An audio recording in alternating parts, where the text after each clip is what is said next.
Biarkan ini benar-benar menjadi doa kami. Sampai akhir Tuhan, kami menyelesaikan tugas kami. Sampai akhir Tuhan, Kau dapati kami tetap setia. Sampai akhir Tuhan, kami tetap menjadi orang yang lebih dari pemenang. Karena kami tahu ketika Engkau berjalan dengan kami, masa depan kami ada dalam tangan-Mu yang sempurna. Masa depan yang indah dan luar biasa, itu yang menjadi bagian setiap kami. Hamba berdoa tidak ada yang menyerah di tengah-tengah kami, tapi kami terus melangkah maju bersama dengan Tuhan kami. Dan hanya karena anugerah-Mu, only by your grace Lord, hanya karena dengan anugerah-Mu kami dimampukan. Terima kasih Tuhan, terima kasih ya Roh Kudus. Hamba percaya Engkau ada di tengah-tengah kami. Hati kami siap untuk menerima yang terbaik yang dari Engkau. Turunkan roh hikmat, wahyu dan pengertian di tengah-tengah kami Tuhan.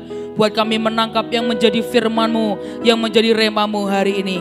Hamba serahkan acara yang ada ke dalam tangan-Mu Tuhan. Ini mimbar-Mu, ini anak-anak-Mu, ini acara-Mu Tuhan. Kau boleh lakukan apapun yang Kau mau. Satu yang kami minta, jamah dan perlengkapi kami sekali lagi. Terima kasih Tuhan. Kami kembalikan segala kemuliaan, sanjungan, hormat hanya kepadamu. Di dalam nama Tuhan Yesus Kristus, dan semua yang siap diberkati sama-sama katakan amin, amin, amin, amin. Shalom. Saudara, saya mengucap syukur saya boleh kembali lagi di tempat ini. Saudara, dan bagi saya tempat ini, saya dari sejak kecil saya datang ke tempat ini saudara ya. Jadi buat saya ada begitu banyak kenangan, ada begitu banyak perjumpaan dengan Tuhan. Ada begitu banyak lawatan yang saya tahu itulah menjadi dasar atas tempat ini. Saya melihat mujizat demi mujizat, saya lihat begitu banyak hal terjadi atas tempat ini. Dan saya berdoa, biarkan itu tidak pernah berhenti, tapi bahkan dari generasi kepada generasi, justru kemuliaan Tuhan akan semakin besar, dan semakin besar atas tempat ini. Saudara, kemarin 19 November saya ulang tahun, saudara. Saudara, harusnya 19 November saya khotbah di tempat ini. Saudara, dan saya udah bilang, wah pasti mau ulang tahun, saudara. Saudara, tapi kemudian ada perubahan. Saudara, dan hari itu saya juga menikmati, saudara. Dan hari itu saya tanya Tuhan, anakmu mau ulang tahun, engkau mau suruh saya ngapain? Saudara, banyak orang biasanya ya persis jam 12 malam pergantian tahun berdoa, saudara. Dan saya tanya Tuhan, apakah engkau mau aku jam 12 malam untuk berjumpa dengan engkau? Tapi hari itu firman-Nya datang, diberkatilah engkau pada saat engkau tidur. Jadi saya tidur, saudara. Ketika itu saya tidur, HP saya jauhkan, saudara. Saya tidur, semua bingung, loh kok enggak doa? Firman-Nya berkata, diberkatilah engkau saat kau tidur. Jadi saya tidur, saya berkata. Saudara, ketika itu Tuhan bangunkan saya sekitar jam 3:30 pagi, saudara. 3:30 pagi Tuhan bangunkan saya, tiba-tiba seperti orang seger, saudara ya. Enggak yang kepingin kembali ke kasur, enggak, saudara. Tiba-tiba seperti orang segar. Saya duduk, Tuhan bilang keluar, main keyboard. Saya bisa main dikit-dikit, saudara ya. Main keyboard, nyembah Tuhan, saudara. Saudara, dari itu saya nyembah. Dan setelah itu dia berkata, mari belajar firman denganku. Saya duduk di meja belajar saya, masih sepi, masih kosong, pembantu saya pun masih tidur, saudara. Dan di hari itu saya mulai belajar firman. Dan ketika itu saya berkata, Tuhan, betapa dahsyatnya pekerjaan-Mu di tengah-tengah kami. Saudara, ketika saya belajar itu saya catat semuanya, saya rapikan semuanya. Dan kemarin Tuhan berkata, sampaikan nak, karena ini juga buat setiap kita, terutama untuk saudara yang ada di Sion hari ini. Saya berdoa, biarkan apa yang Tuhan ajarkan kepada saya memberi rema buat saudara semua, dan juga jadi berkat buat saudara semua. Mari kita mulai. Mari kita buka sama-sama 1 Tawarikh 25 ayat yang pertama. 1 Tawarikh 25 ayat yang pertama. Selanjutnya untuk ibadah Daud dan para panglima menunjuk anak-anak Asaf, anak-anak Heman dan anak-anak Yedutun. Mereka bernubuat dengan diiringi kecapi, gambus dan ceracap. Daftar orang-orang yang bekerja dalam ibadah ini ialah yang berikut. Jika saudara teruskan ke ayat yang kedua, maka saudara akan menemukan ada banyak daftar nama orang-orang dan kelompok mereka, saudara. Saudara, ketika kita baca firman sekali kelihatannya nggak ada yang aneh dari ayat ini, saudara. Tapi ketika itu saya baca ulang, saya menemukan yang aneh adalah bagaimana hari itu Ada seorang yang bernama Daud dan para panglima yang menyiapkan untuk ibadah, saudara. Saudara, ada 3 macam pengurapan di perjanjian lama, yaitu pengurapan imam, raja, dan nabi, saudara. Saudara, dan 3 ini punya fungsi yang berbeda. Bahkan imam dan raja mereka punya garis keturunannya berbeda, saudara. Imam itu ada suku Lewi, raja itu ada Yehuda, saudara. Saudara, dan hari itu kalau kita mengerti 3 pengurapan ini di perjanjian lama tidak bisa dimix. Gak bisa satu orang terima 3-3-nya sampai Daud menjadi imamat yang rajani, saudara. Tapi hari itu 3 pengurapan ini berbeda karena fungsinya berbeda. Fungsi seorang imam adalah yang menyiapkan ibadah. Jika hari ini mungkin kita bisa gunakan bahasa yang bekerja di gereja, yang menyiapkan kebaktian, saudara. Itu imam. Tapi juga ada nabi yang menyampaikan pesan Tuhan. Dan ada pengurapan raja yang dia harus menggunakan hikmat dan otoritasnya untuk dia memerintah akan kerajaan. Dia menjadi pemimpin di yang paling atas. Saudara, raja dan nabi itu tidak ada berkaitannya dengan ibadah, saudara. Bahkan nabi tidak perlu ikut campur urusan ritual ibadah di perjanjian lama. Saudara, tapi hari itu kalau jika kita lihat bagaimana ada seorang raja yang bernama Daud dan para panglima, mereka menyiapkan ibadah. Saudara, dan ini hal yang sebenarnya sangat aneh. Karena panglima itu jabatan untuk urusan yang berbau militer, saudara. Panglima seharusnya tidak berurusan dengan ibadah. Panglima tidak berurusan dengan siapa yang nyanyi di perjanjian lama. Tapi hari itu Alkitab jelas berkata Daud dan para panglima mereka menyiapkan akan ibadah. Saudara, jika hari ini kita berkata tentang Daud, saudara ya, Daud masih make sense. Kita berkata dia adalah permazmur yang manis. Daud main kecapi masih make sense mengurus ibadah, saudara ya. Tapi bagaimana dengan para panglima yang seharusnya tidak ada urusannya apapun, tidak make sense. Bagaimana mereka yang sehari-hari mereka lakukan peperangan, tapi hari itu mereka mengurus yang namanya ibadah, saudara. Dan hari itu Tuhan ajarkan dalam hidup saya, dia berkata, para panglima ini sadar bahwa urusan keseharian di medan peperangan buat mereka tidak boleh dipisahkan dengan urusan bagaimana mereka menyukakan hati Tuhan mereka. Izinkan saya ulangi buat saudara. Para panglima ini sadar bahwa urusan keseharian mereka di medan peperangan tidak boleh dipisahkan dengan urusan bagaimana mereka menyukakan hati Tuhan mereka. Jelas sekali bahwa mereka sadar tugas harian mereka itu berperang. Tugas mereka untuk bertempur di medan peperangan dan mereka perlu kekuatan, mereka perlu strategi, mereka perlu senjata untuk menang. Tapi hari itu mereka tahu bahwa kemenangan mereka di medan peperangan itu juga berkaitan dengan ibadah, saudara. Dan banyak orang mulai berpikir apa kaitannya? Harusnya kalau perang itu nge-gym, ya kan, saudara? Latihan memanah, latihan pedang, betul. Tapi hari itu ada kaitannya. Dan mungkin hari itu sama dengan kebanyakan dari kita mulai bertanya, apa urusannya keberhasilan kita sehari-hari dalam hidup kita dengan penyembahan kita di hadapan Tuhan. Orang banyak akan berkata tidak berkaitan sama sekali, tapi ternyata itu sangat berkaitan. Buktinya para panglima juga ngurus urusan ibadah. Mereka mengurus para pemuji untuk ibadah, saudara. Mereka yang menetapkan orang-orangnya, mungkin bahasa sekarang, yang nentuin jadwal tugas, saudara. Yang nentuin siapa yang main musik, siapa yang nyanyi, siapa yang nyembah, mereka yang menentukan. Rupanya para panglima tidak hanya mahir di medan peperangan, tapi mereka juga cukup sensitif untuk menentukan siapa yang mereka pilih dalam sebuah ibadah.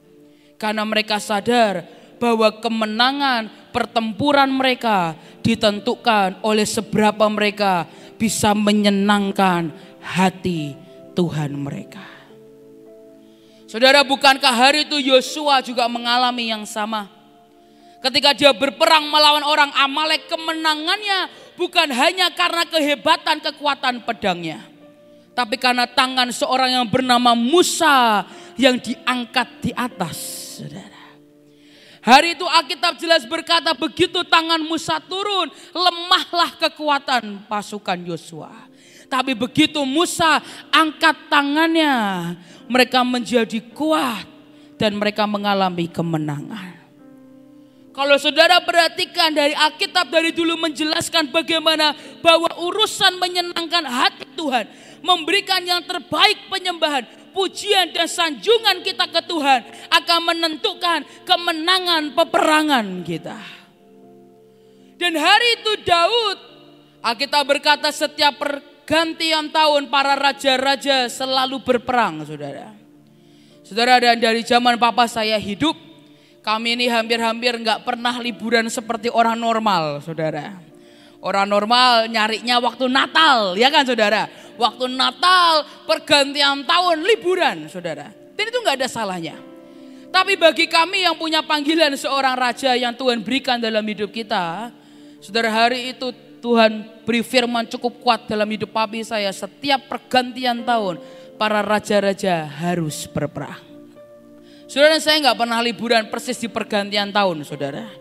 Saya liburan setelah saudara masuk kerja, baru saya liburan, saudara. Karena waktunya aneh. Tapi dan hari itu Daud juga sama dalam pergantian tahun. Dia akan menghadapi peperangan. Dan ada yang harus ditata. Apa itu? Mereka menata para penyanyi, pemuji untuk ibadah mereka. Supaya apa? Ibadah itu menyukakan hati Tuhannya. Dan Daud dan para panglima tahu, begitu dia menyukakan hati Tuhannya, kemenangan itu pasti mereka terima. Saudara, dan mungkin hari ini kita sama, sebagian besar dari kita mungkin bukan hamba Tuhan sepenuh waktu. Sebagian besar dari kita mungkin bukan pendeta, saudara bukan full timer di gereja maupun persekutuan. Saudara punya tugas sehari-hari di rumah tangga, dalam pekerjaan, di tempat kerjamu, di rumahmu, di sekolahmu, di kuliahanmu. Dan itu medan peperangan kita, saudara. Tapi dengarkan baik-baik. Kemenangan itu ditentukan oleh ibadah kita. Seperti apa kita berurusan dengan Tuhan, menentukan kelak seperti apa dalam urusan keseharianmu. Supaya engkau bisa keluar menjadi seorang yang lebih dari pemenang. Saudara, saya tahu peperangan di depan akan semakin sengit, akan semakin berat. Tapi jika Tuhan yang menyertai kita, jika Dia yang memegang kita dengan tangan kanannya, kemenangan itu pasti Dia berikan di tengah-tengah kita. Dan kita akan menjadi orang yang lebih dari pemenang. Peperangan rohani tidak pernah dari kalah ke menang. Peperangan rohani adalah dari kemenangan kepada kemenangan. Karena 2000 tahun yang lalu Yesus sudah mati di atas kayu salib. Dia mati dan bangkit buat kita. Kemenangan sudah ada di tangan kita.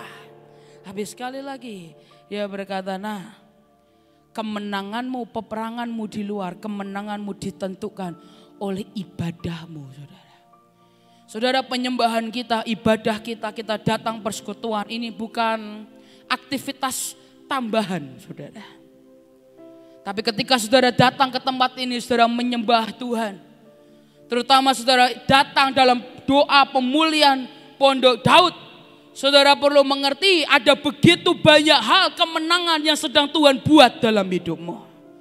Dan saudara perlu mengerti apapun yang saudara lakukan dalam ibadah, seberapa engkau fokus kepada Tuhan, disitulah kemenangan demi kemenangan akan Tuhan berikan di tengah-tengah kita. Saudara, mungkin sekitar 4 bulan yang lalu Tuhan juga perintahkan, dia bilang, saya buat doa pemulihan Pondok Daud di Semarang, saudara. Saudara, dan Hari itu saya berkata, Tuhan kalau engkau bukan yang nyuruh saya nggak mau, saya bilang. Kenapa? Saudara, dan Tuhan nyuruhnya itu 24 jam. Saya bilang, Tuhan kami doa 12 jam aja belum pernah. Gimana mungkin kita disuruh doa 24 jam. Saudara, hari itu saya bilang ke Cirepka, saudara, dengan hati sedikit mungkin Cirepka akan berkata, janganlah Sa, itu terlalu berat, saudara. Tapi saudara, saya mengucap syukur saya punya pilar yang luar biasa. Ibu Ribka bilang, sikat Sa, ayo doa 24 jam. Baru saya tahu ternyata di Sion cuma 5 jam, saudara ya. Saya bilang, Tuhan Sion aja 15 jam loh, kok kami disuruh doa 24 jam, saya bilang. Tapi saya ucap syukur saya itu gampang, ya wes lahnya, saudara ya. Ya wes lah, saya bilang. Ayolah Tuhan, engkau suruh kami, ayo kita buat. Saya pinjam gereja, itu adiknya Ibu Ribka. Saudara, dan gerejanya masih cukup dekat dengan area kami menyimpan barang beberapa kami. Saudara, dan hari itu kami berdoa di sana. Dan sekitar selama setiap bulan kita doa. Saudara, saya ajak anak saya Ruth, saudara. Dia setiap jam 1 pagi dia akan pakai piyamanya, dia akan nari, saudara. Setelah nari tidur, bangun tidur nari lagi, saudara. Saudara, dan dia ikut hampir setiap kali kita doa 24 jam, saudara. Dan hampir-hampir gak pernah bolong, saudara. Saudara, dan saya mengerti bahkan di waktu-waktu ada yang tinggal tersisa cuman saya, Ibu Ribka, Ruth, Heidi, Sally, saudara. Dan ada 1 orang lagi di Solo. Jadi kami cuma berlima, saudara. Kadang-kadang cuma berlima, berenam aja udah bagus, saudara. Tapi ketika itu setiap bulan saya mencoba menikmati, saya coba terus gali Tuhan. Kenapa sih? Karena percayalah ketika Tuhan menyuruh pasti ada sebab, saudara. Pasti ada maksud. Saudara, ketika kami jalan itu, saudara percaya tidak percaya? Kami ini mengalami kemenangan demi kemenangan yang apa kami sadari. Kami raih ketika kami doa 24 jam, saudara. Banyak orang berkata itu kan cuma buang-buang waktu. No. Itu adalah masa peperangan kita. Di mana kita menyukakan hati Tuhan kita. Dan saya dapat kemenangan. Sedang peperangan terbesar dalam hidup saya adalah SHRK, kebaktian Bahtera kemarin November, saudara. Tanggal 14 November, saya struggle, saudara. Saudara, kami nggak pernah punya tempat. Hari itu kami mau pakai tempat yang kami pakai 2 tahun yang lalu dipakai oleh pemerintah ya, dipakai pemerintah kan kalah, saudara ya. Jadi saya harus cari tempat lain. Saya coba cari ke sana, gak bisa. Saya coba ke sini, terlalu mahal. Saya coba ke sini, orangnya gak butuh duit, saudara. Jadi ditolak terus, saudara. Tapi sekali lagi, kemenangan kita ditentukan dari seberapa kita menyenangkan hati Tuhan kita.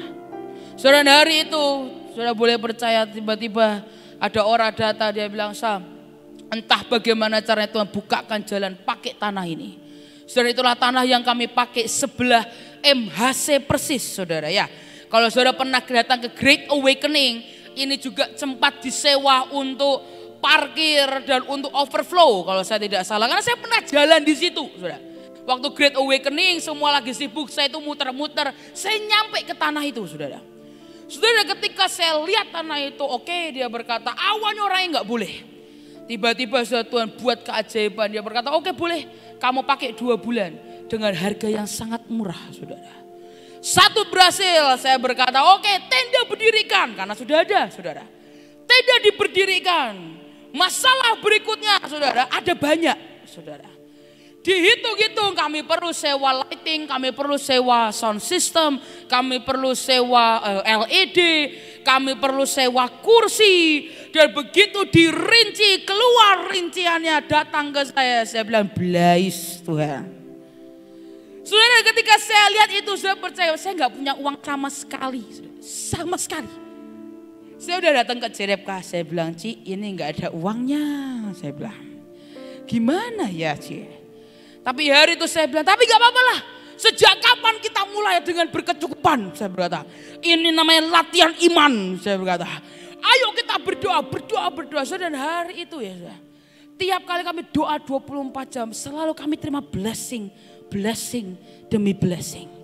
Tiba-tiba ada orang dari Jawa Timur, tiba-tiba ngirim, saya mau ngirim, apa itu ya, dumpling, pangsit, saudara. saya mau kirim pangsit 2.000. Kirim, saudara. Nanti ada saya mau nabur ayam, dapat ayam. Saya mau nabur beras, datang beras, saudara. Saudara, hari itu Tuhan merekayasa sedemikian rupa, blessing Tuhan ngalir.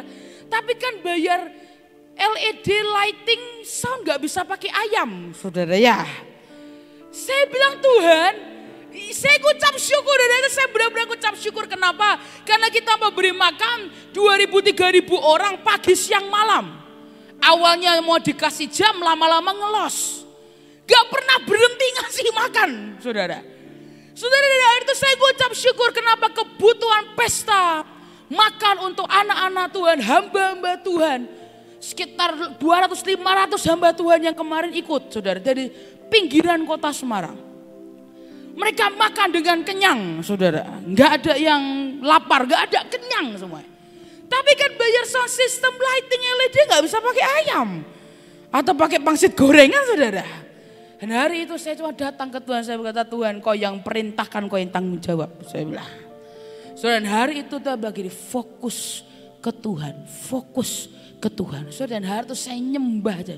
Saya udah gak tahu, saya singkirkan itu laporan keuangan, tagihannya, saudara. Saya nyembah Tuhan. Doa 24 jam, wah doa saya semakin kencang doanya, ya kan saudara. Saya doa, fokus doa, jangan fokus ke yang lain. Saudara, bahkan sampai hari H masih gak ada uangnya. So, bayangin gak, hari H. Tapi kami ini mengucap syukur, kami ini melihat anugerah, saudara. Vendor-vendor yang bekerja sama dengan kami, dia bilang gak apa-apa lah, nanti setelah acara selesai baru pelunasan. Dia bilang gampang-gampang, kita sudah sering, gak apa-apa, kamu pasti bayar, kamu gak mungkin kabur. Setelah kebaktian, setelah acara baru kamu bayar. Saudara, kami ini buat acara 3 hari, 14, 12 jam, 15 kita pesta anak, 16-nya kita pasar murah, saudara. Saudara, setelah itu, saudara, dan saya cerita ke Joshua, saya ketemu dengan Joshua dan Bevis sehari sebelum mulai. Mereka tanya, gimana Sa? Sudah lunas? Puji Tuhan. Belum, saya bilang. Loh gimana? Ya sudahlah, saya berkata, udahlah gak apa-apa, percaya Tuhan aja lah. Saya bilang, percaya Tuhan aja. Saudara, dan sampai Joshua pulang, dia tanya, Sa, nanti ceritain ya kesaksianmu, bagaimana ujung dari ceritamu. Saya bilang, belum bos, ceritanya belum selesai. Saya bilang, nanti ya mungkin minggu depan atau bulan depan baru aku cerita bagaimana selesainya. Saudara, dan Tuhan itu ajaib. Yang kami rindukan kan selalu pinginnya berkat itu datang segebek brok gitu deh, baru bisa bagi.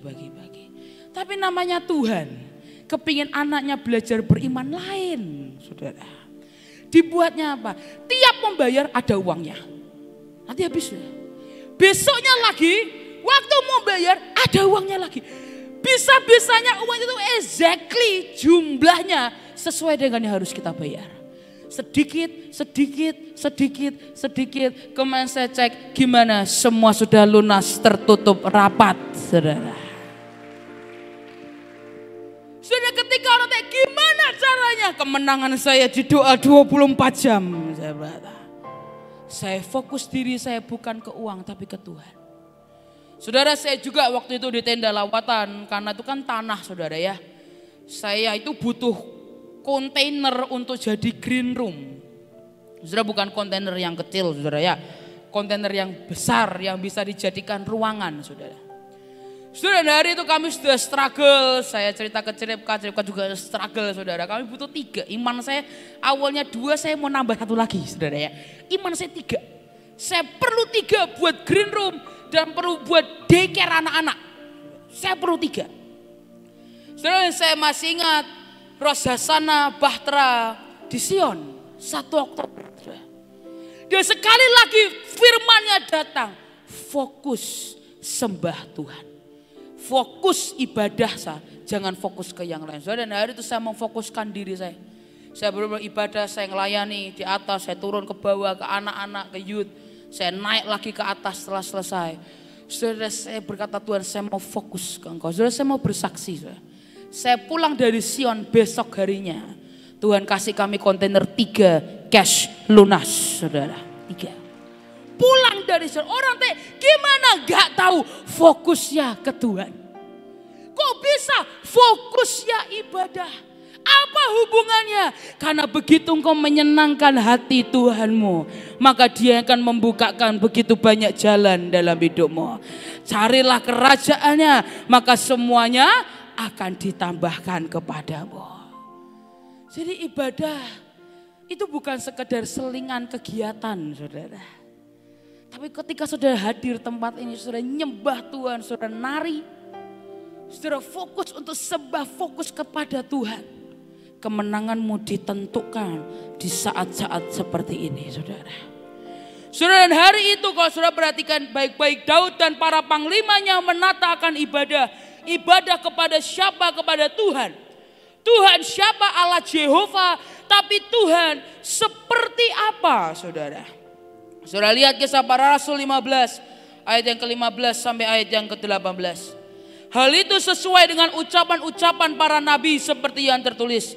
Kemudian aku akan kembali dan membangunkan kembali pondok Daud yang telah roboh, dan reruntuhannya akan kubangun kembali dan akan kuteguhkan, supaya semua orang lain mencari Tuhan dan segala bangsa yang tidak mengenal Allah yang kusebut milikku. Demikianlah firman Tuhan yang melakukan semua ini, yang telah diketahui dari sejak semula.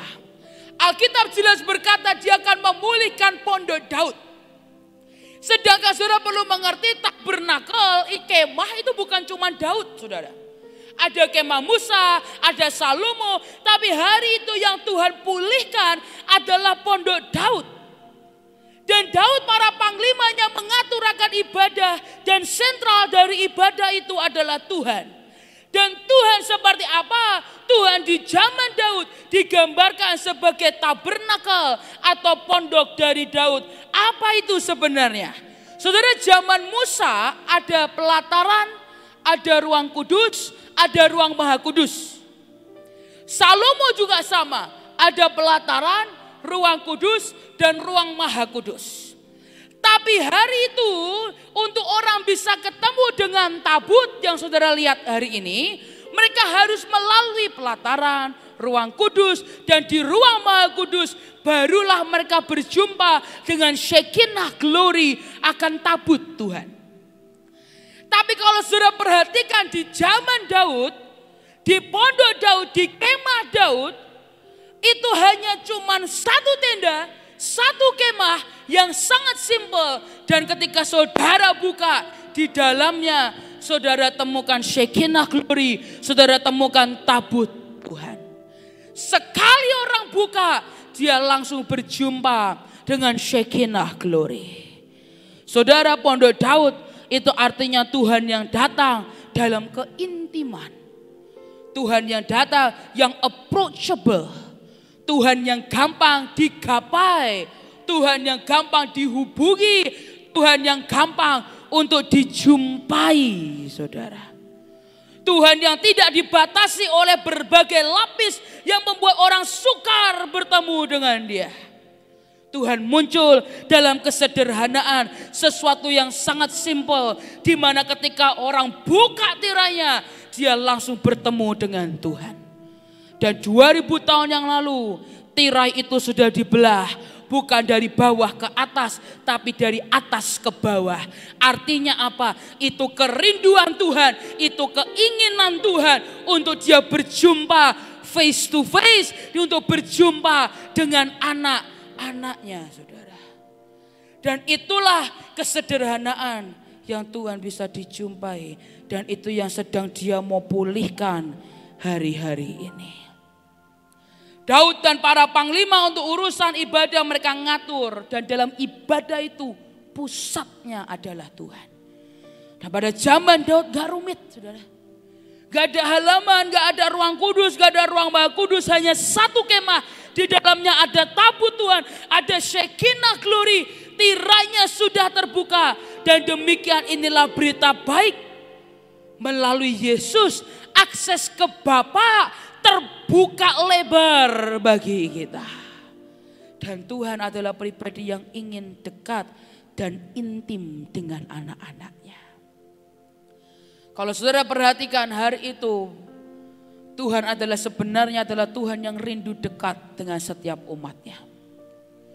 Bahkan hari itu ketika di zaman Musa bangsa Israel, Tuhan datang dengan guru guntur, dengan kilat sambar menyambar. Dan hari itu ketika Tuhan berkata, mari datang berjumpa dengan aku. Bangsa Israel berkata, enggak Tuhan, kami takut. Musa aja Tuhan, jangan kami, nanti kami mati. Musa aja. Dan hari itu mereka buat batasan antara mereka dengan Tuhan. Saudara, hari itu ketika Musa datang dan dia masuk ke dalam gemuruh guntur, kilat sambar menyambar. Alkitab jelas berkata, dia beri firman hukumnya, jangan menyembah berhala. Dan bukankah itu exactly yang bangsa Israel lakukan? Kenapa saudara? Karena kadang kita minta perantara antara kita dengan Tuhan. Saudara, mungkin di tempat ini, Ibu Nani saja, saya nanti mendengarkan. Atau mungkin saudara berkata, pemimpinku saja, nanti saya mendengarkan. Tuhan berkata, nak, aku buka pintuku selebar-lebarnya 2000 tahun yang lalu, tirainya sudah kubelah. Kematian Yesus menjadi jembatan supaya kita bisa berjumpa dengan Bapa kita di surga. Tapi kita berkata, perantara aja Tuhan. Saudara, dan jika kita terlalu perantara saudara, kadang bahkan firman-Nya untuk kita nggak nangkep saudara. Tapi ketika dia bicara langsung dengan kita, menjadi rema, bukankah itu mengubah banyak hal dalam hidup kita? Saudara, saya bukan berarti berkata gak usah dengerin pendeta kalau gitu. Nah. Tapi kenali Tuhan bukan dari kata pendeta saudara. Kenali Tuhan bukan karena kata hamba Tuhan. Kenali dia secara pribadi. Karena begitu saudara mau dekat dia dengan dia, kau mau intim dengan dia, itu adalah rahasia percepatan dan pelipat gandaan saudara. Kok bisa saudara ketika sepasang suami istri menikah, ada 1 tambah 1 harusnya jadi 2. Tapi ada orang yang menikah kok bisa 1 tambah 1 jadi 3. Ada lagi saya melihat 1 tambah 1 jadi 12. Dari punya anak 12, setiap tahun pinginnya hamil, pinginnya melahirkan. Kalau setahun kopong rasanya aneh, pinginnya melahirkan, pinginnya hamil terus saudara. Dari punya anak 12, punya cucu, punya menantu sampai 100. 1 frame tidak cukup mencakup keluarga saudara ya. Apa yang terjadi? Multiplikasi saudara. Tapi keintiman juga membuat kita mengalami percepatan yang luar biasa. Kok bisa? Saudara, jika hari ini kita berpikir dengan cara dunia sajalah saudara ya. Kalau hari ini saudara punya koneksi, urusan akan lebih cepat atau lebih lambat? Cepat saudara. Kalau lambat berarti koneksimu tidak mau nolong saudara ya. Tapi itu pasti akan mempercepat. Kenapa? Kalau saudara punya orang dalam, saudara punya orang kenal yang orang punya otoritas, maka semuanya akan pasti lebih cepat saudara. Dan kenal itu bicara apa? Koneksi, bicara apa? Kedekatan saudara. Dan kedekatan itulah yang menghasilkan percepatan. Hubungan kita dengan Tuhan, keintiman kita dengan Tuhan, kedekatan kita dengan Tuhan, itulah yang akan menghasilkan percepatan yang kita butuhkan. Seperti Yesus yang lain bangun bait Allah 46 tahun. Kalau Yesus yang bangun cuma butuh waktu 3 hari. Dan yang Tuhan mau pulihkan apa? Pondok Daud. Keintiman itu yang akan menghasilkan percepatan. Saudara, dan saya dari dulu, saya dengar khotbah dari Kong Yusak, Pak Daniel, papi saya. Saya juga dengar dari Ibu Nani, saya dengar dari Ibu Iin, saya dengar dari Pak Hadi. Kalau saya dengarkan baik-baik, hampir semuanya pesan Tuhan, ujung-ujungnya apa? Keintiman. Ujung-ujungnya apa? Hati. Saudara, dan keintiman yang Tuhan ajarkan dalam hidup saya. Ada dia berkata, saat keintiman, engkau intim dengan dia, engkau akan berkata, less of me and more of you. Semua keakuan, berkati aku maunya gini, aku maunya gitu, itu kan hilang, saudara. Tapi begitu engkau dekat dengan Tuhan, engkau berkata, engkau maunya apa Tuhan? Engkau maunya gimana Tuhan? Engkau maunya yang seperti apa? Dan tiba-tiba seakan-akan dirimu sudah gak penting lagi. Yang terpenting cuma apa? Tuhan. Dan hari-hari ini sekali lagi dia berkata, yang aku mau pulihkan adalah pondok Daud. Adalah keintiman yang begitu simpel, gak ribet saudara. Dia mau dekat dengan anak-anaknya karena dia berkata, nah aku mau pulihkan keintiman. Supaya apa? Engkau menikmati percepatan yang dari Tuhan. Saudara, jatah kita itu sungguh luar biasa dan ajaib. Tapi jika Tuhan tidak memberi percepatan, sulit saudara. Karena Tuhan butuh waktu untuk kita benar-benar dewasa dalam dia loh saudara ya, bukan umur. Tapi benar-benar dewasa dalam dia untuk mendapatkan warisan. Karena Tuhan tahu kalau dikasih ke anak-anak hancur saudara. Yang hancur siapa? Kitanya. Dan saudara perlu mengerti yang hari-hari ini yang dia mau kerjakan. Aku mau bawa engkau dalam percepatan yang luar biasa. Tapi rahasia percepatan bukan pada ngototnya kita. Rahasia percepatan bukan pada usaha kita. Tapi justru pada keintiman dengan Tuhan. Waktu kita makin mendekat kepadanya, kita jalin hubungan dengan dia. Hati kita, gelora kita, mata kita, pikiran kita, ngarahnya kemana? Cuman mengarah kepada Tuhan, saudara. Semua yang ada pada kita tertuju kepadanya. Aku bekerja untuk Tuhan. Aku lakukan ini untuk Tuhan. Aku lakukan itu untuk Tuhan. Apapun yang kau kerjakan, tiba-tiba semuanya untuk Tuhan, saudara. Dan begitu kita menjadi intim, saudara akan melihat ada percepatan yang akan Tuhan berikan di tengah-tengah kita. Kita nggak pakai jalur biasa, pakai jalur belakang, saudara. Kita pakai langsung kepada Tuhan kita. Saya masih ingat papi saya diajari, hari itu dia diajari seorang pendeta. Kok bisa Pak? Dan dia bilang, cuman tak sembah Tuhanku. Kamu nikmati ini gimana cara? Tak sembah. Saudara, firman itu melekat di hati saya. Sampai sekarang saya masih ingat wajah papa saya sambil gini. Persis sebenarnya. Tak sembah Tuhanku. Dan itu menghasilkan percepatan dan pelipat gandaan yang luar biasa. Saudara, saya sungguh berdoa tahun depan akan ada peperangan yang mungkin tidak mudah bagi setiap kita.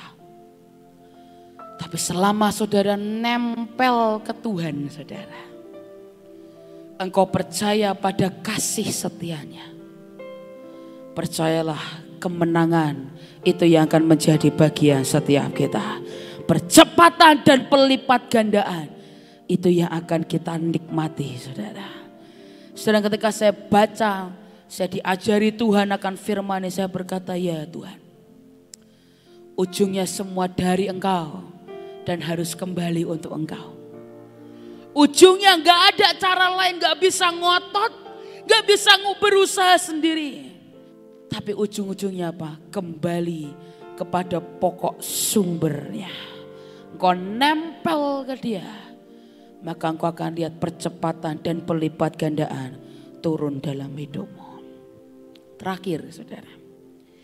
Saudara, ketika kita intim dengan Tuhan, saudara perlu mengerti begitu kita intim, itu akan menghasilkan rasa aman di sini. Keintiman akan menghasilkan rasa aman dalam hidup setiap kita. Saudara, hari itu ada seorang yang bernama Daud. Dia punya rasa aman yang begitu tinggi dan dia punya kepercayaan akan Tuhan bahwa penilaian Tuhan itu pasti sempurna dan tidak ada salahnya. Hari itu ketika anaknya berontak, yang pergi siapa? Daud, saudara. Bisakah Daud tinggal dan berperang? Bisa. Tapi Daud berkata, kalau aku tinggal akan terjadi pertumpahan darah. Daud memilih untuk pergi, tabutnya ditinggal loh saudara.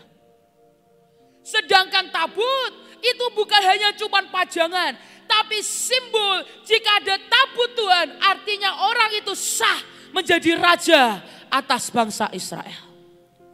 Dan ketika Daud pergi, para imam mencoba untuk mengambil tabutnya. Daud berkata, kembalikan. Dan dia berkata, jika Tuhan berkenan kepadaku, maka Tuhan yang akan membawa aku kembali ke sana. Tapi jika Tuhan ingin Absalom, biarkan Absalom yang memerintah dengan Tuhan. Apa itu rasa aman di sini? Kenapa kita seringkali nggak punya rasa aman, saudara? Banyak kita tidak pernah yakin bahwa Tuhan itu penghakiman dan penilaiannya sempurna. Kita mencoba tampil yang terbaik, kita jaga reputasi kita dengan segala cara. Tapi hari ini biarkan kita sadar bahwa itu tidak ada gunanya. Daud sangat free, merdeka. Dia berkata, aku harus pergi. Kalau aku tinggal akan terjadi peperangan. Absalom mau Yerusalem, aku berikan Yerusalem. Sadok berkata, bawa tabut. Dia berkata, no, kembalikan tabut itu. Sebab dia pribadi yang aku sembah. Keintiman Daud dengan Tuhan membuat dia percaya bahwa penilaiannya itu sempurna, saudara. Saudara, dan Daud kenal betul siapa Tuhannya. Kedekatannya tidak membuat dia mengatur Tuhan. Kedekatannya tidak membuat dia mendikte Tuhan. Kedekatannya tidak pernah mengurangi rasa hormatnya kepada Tuhan. Tapi justru kedekatannya membuat dia semakin berserah dan berkata, Tuhan, aku percaya pada penghakiman-Mu dan penilaian-Mu. Saudara, sejujurnya saya belajar banyak di Bahtera. Adalah ketika hampir semua mereka para hamba-hamba Tuhan, terutama papi saya, difitnah kayak apapun, gak pernah klarifikasi, saudara. Banyak orang, saya saksilah saudara, banyak orang datang papi saya bilang gini, Pak, klarifikasilah. Bapak kalau klarifikasi, orang pasti ngerti, orang pasti percaya sama Bapak. Nama Bapak gak mungkin sehancur ini di dalam negeri maupun di luar negeri. Dan hari itu jawaban papi saya, ngapain katanya? Gak usah lah, buat apa? Saudara, dari hari itu saya pun sebagai anak kadang gak ngerti loh saudara.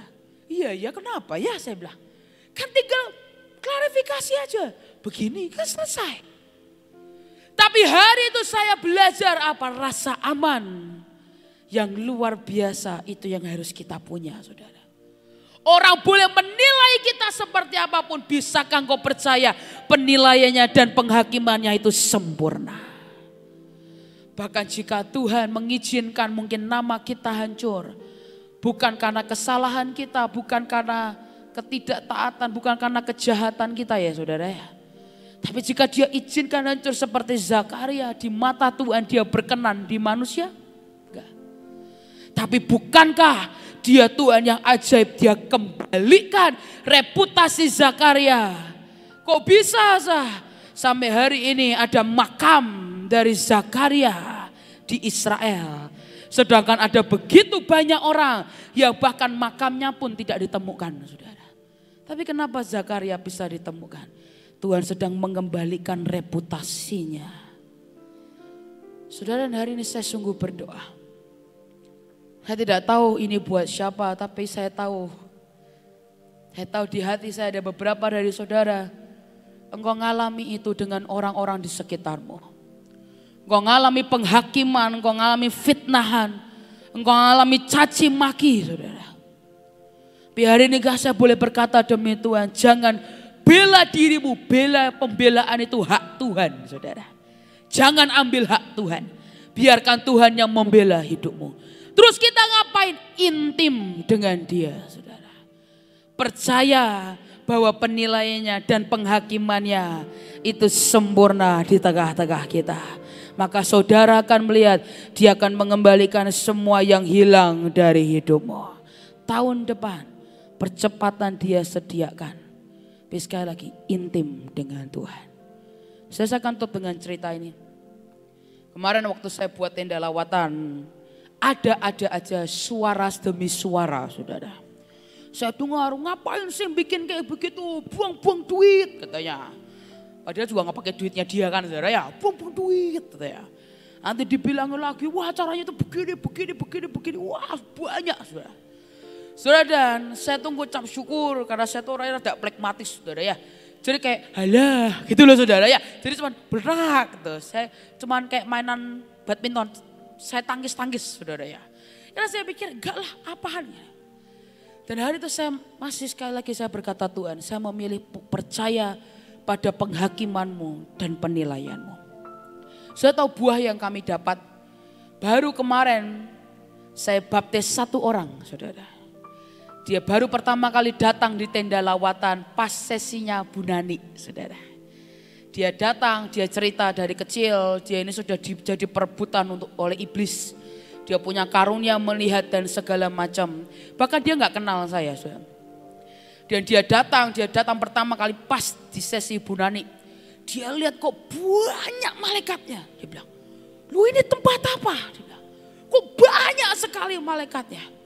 Dia bilang itu ada roh di luar sana aja gak berani masuk. Dia bilang, ini malaikatnya banyak banget.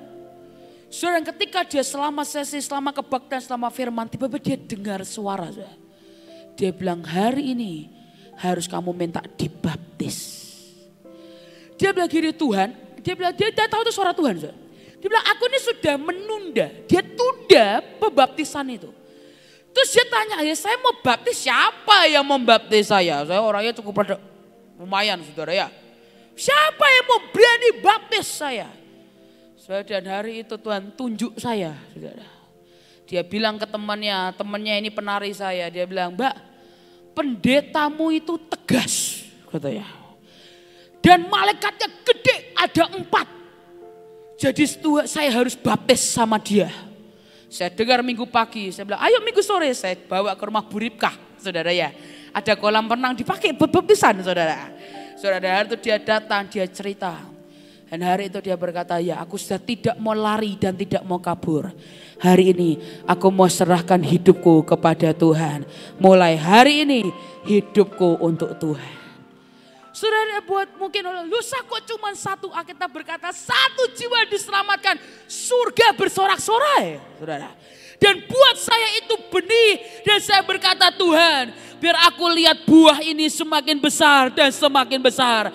Aku akan lihat pertobatan terjadi, bukan hanya kotaku, tapi di Pulau Jawa dan Indonesia. Yang aku mau lihat, setiap lutut harus bertelut, setiap lidah harus mengaku Yesus Kristus adalah Tuhan dan Juru Selamat. Amin. Sekali lagi saya bilang, jangan peduliin yang lain, saudara.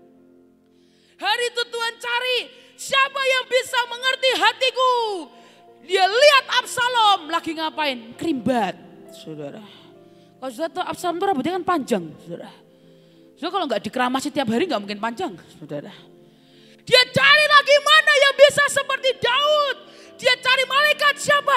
Ada Absalom, Tuhan lagi ngapain? Cuci blow. Dia ngurusi yang lain sampai akhirnya peperangan rambutnya nyangkut. Tidak. Menurut saya itu lupa pakai conditioner. Sudah nyangkut.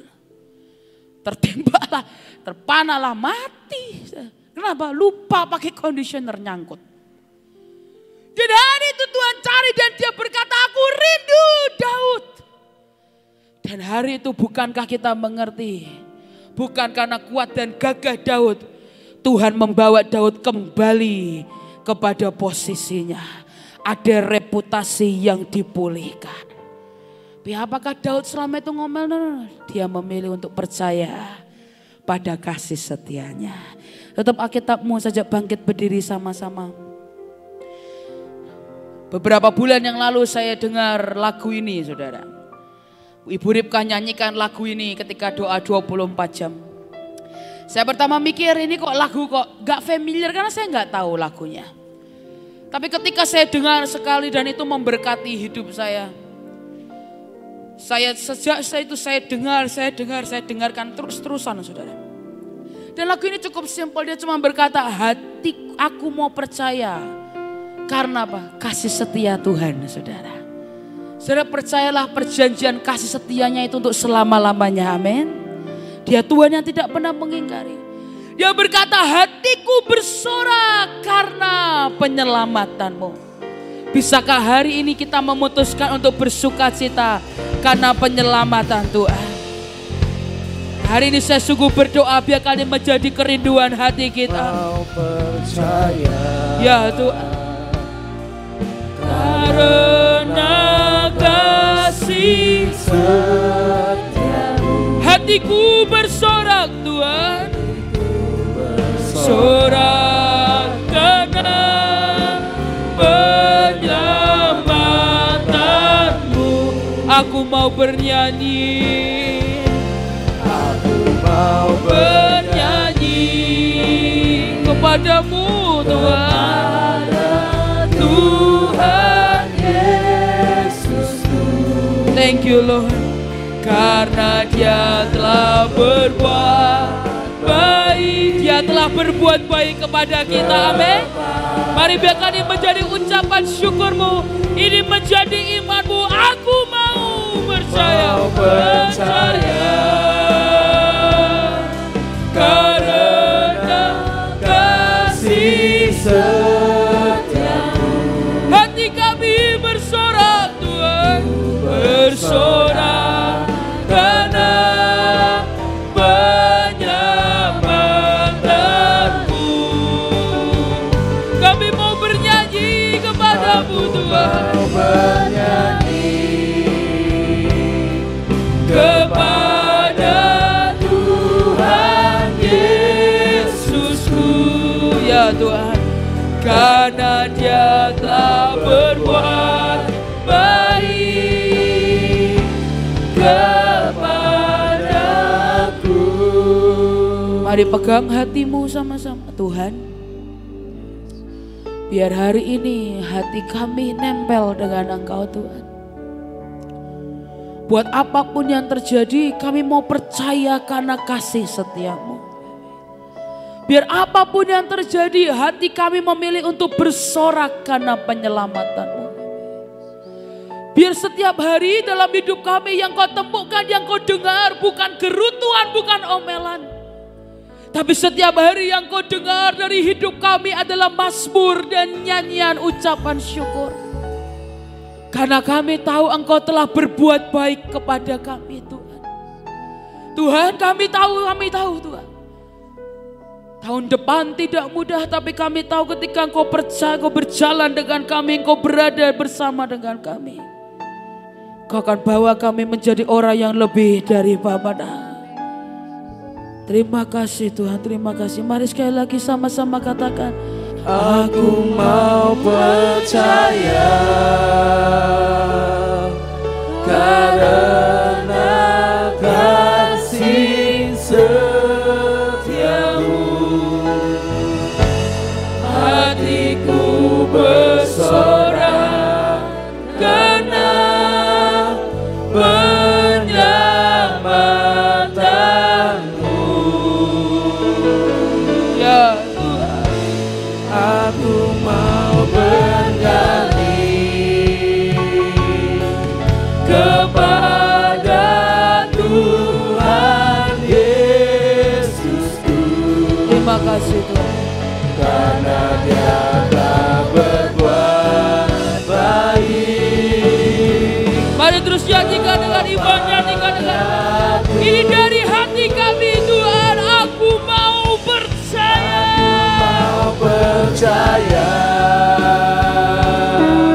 karena kasih setiamu.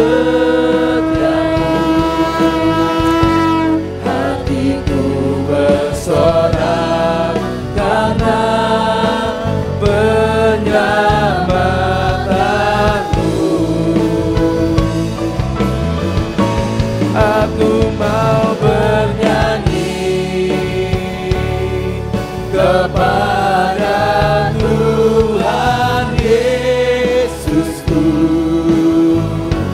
karena Dia telah berbuat baik kepadaku.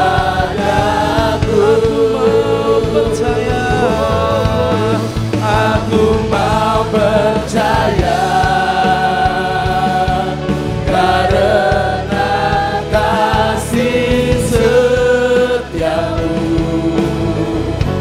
hatiku bersorak karena penyelamatanmu. Aku mau bernyanyi kepada Tuhan Yesusku, karena Dia telah berbuat baik kepada